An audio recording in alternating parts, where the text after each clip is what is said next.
दोस्तों, जरा एक पल के लिए इमेजिन कीजिए, आप किसी यूनिवर्सिटी कैंपस में चल रहे हैं। अचानक आप देखते हैं कि एक आदमी सिंपल कपड़े पहने हुए साइकिल चलाते हुए आपके पास से निकल जाता है। ना कोई सिक्योरिटी, ना कोई बड़ी गाड़ी, ना कोई शो ऑफ। आप सोचेंगे कि शायद कोई प्रोफेसर होंगे जो अपने ऑफिस जा रहे हैं। लेकिन अगर मैं आपसे कहूं कि वही आदमी दुनिया के सबसे बड़े फिजिसिस्ट में से एक है और उसने एक ऐसा अवार्ड जीता है जिसका प्राइस नोबेल प्राइज से 3 गुना ज्यादा है, तो शायद आपको यकीन ही ना हो। जी हाँ, आज की कहानी है भारत के महान वैज्ञानिक प्रोफेसर अशोक सेन की, जो करोड़पति साइंटिस्ट होने के बाद भी साइकिल से काम पर जाते हैं।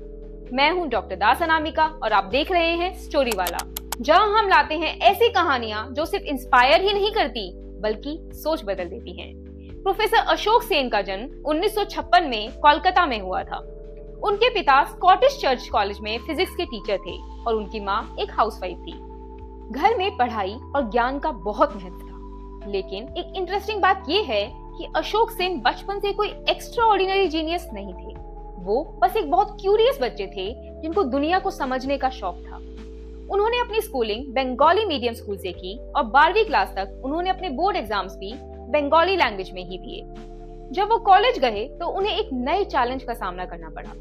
कॉलेज में फिजिक्स के आंसर्स इंग्लिश में लिखने पड़ते थे, जबकि उन्होंने स्कूल तक सब कुछ बंगाली में पढ़ा था। शुरू में उनके लिए आसान नहीं था, लेकिन उन्होंने प्रैक्टिस की, मेहनत की और धीरे धीरे इंग्लिश में भी फिजिक्स लिखना सीख लिया।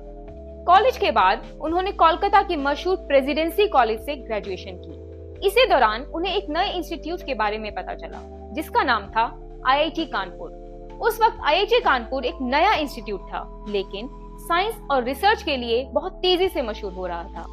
वहां जाने का मतलब था घर छोड़ना, एक नए शहर में जाना और एक नई जिंदगी शुरू करना। लेकिन अशोक सेन ने रिस्क लेने का फैसला किया। वो अपने एक दोस्त के साथ आईआईटी कानपुर चले गए। शायद उस वक्त उन्हें भी नहीं पता था कि उनका ये डिसीजन उनकी पूरी जिंदगी बदल देगा। आईआईटी कानपुर से पढ़ाई पूरी करने के बाद अशोक सेन हायर स्टडीज के लिए अमेरिका चले गए। वहां उन्होंने अपनी पीएचडी कंप्लीट की। इसके बाद उन्हें दुनिया के कुछ सबसे बड़े रिसर्च इंस्टीट्यूशंस में काम करने का मौका मिला, जैसे फर्मी लैब और स्टैनफोर्ड। ये वही जगहें हैं जहां दुनिया के टॉप साइंटिस्ट रिसर्च करते हैं। उस वक्त उनके पास एक बहुत बड़ा ऑप्शन था। वो अमेरिका में रह सकते थे, एक हाई पेइंग जॉब कर सकते थे और एक बहुत कंफर्टेबल लाइफ जी सकते थे। लेकिन अशोक सेन ने एक अलग रास्ता चुना। अमेरिका में रहने के बावजूद उन्हें अपने देश इंडिया की याद आती थी। उन्होंने डिसाइड किया कि वो वापस इंडिया लौटेंगे और यही रिसर्च करेंगे। वो Tata institute of fundamental research यानी टिफर मुंबई से जुड़े। कुछ सालों बाद 1995 में वो इलाहाबाद के हरीश चंद्रा रिसर्च इंस्टीट्यूट चले गए। ये जगह बड़े शहरों की भीड़ और शोर से दूर थी। यहाँ उन्हें एक शांत एनवायरनमेंट मिला, जहाँ वो अपनी रिसर्च पर पूरा फोकस कर सकते थे। यहीं पर उन्होंने अपनी जिंदगी का सबसे इम्पोर्टेंट साइंटिफिक काम किया। उस समय फिजिक्स की दुनिया में एक बहुत कॉम्प्लेक्स कॉन्सेप्ट पर काम चल रहा था, जिसे स्ट्रिंग थ्योरी कहा जाता है। ये थ्योरी यूनिवर्स के बेसिक लॉज को समझाने की कोशिश करती है। साइंटिस्ट ये जानने की कोशिश कर रहे थे कि यूनिवर्स के सबसे छोटे पार्टिकल्स असल में बिहेव कैसे करते हैं। अशोक सेन ने 1990 में स्ट्रिंग थ्योरी पर कुछ ऐसे ग्राउंड ब्रेकिंग आइडियाज दिए जिसने पूरी साइंटिफिक कम्युनिटी को हिला दिया। उनकी एक फेमस थ्योरी थी जिसे सेन कंजक्चर कहा जाता है। इस आइडिया ने स्ट्रिंग थ्योरी के अलग अलग वर्जन्स को जोड़ने में मदद की। उनके काम ने थ्योरेटिकल फिजिक्स में एक नई रेवोल्यूशन शुरू कर दी, जिसे आज सेकेंड सुपरस्ट्रिंग रेवोल्यूशन के नाम से जाना जाता है। सिंपल वर्ड्स में कहें तो अशोक सेन ने यूनिवर्स को समझने के तरीके को ही बदल दिया। फिर आया साल 2012। एक दिन अशोक सेन को एक फोन कॉल आया, जिसे सुनकर कोई भी साइंटिस्ट शॉक हो जाता। उन्हें breakthrough prize in fundamental physics से सम्मानित किया गया था।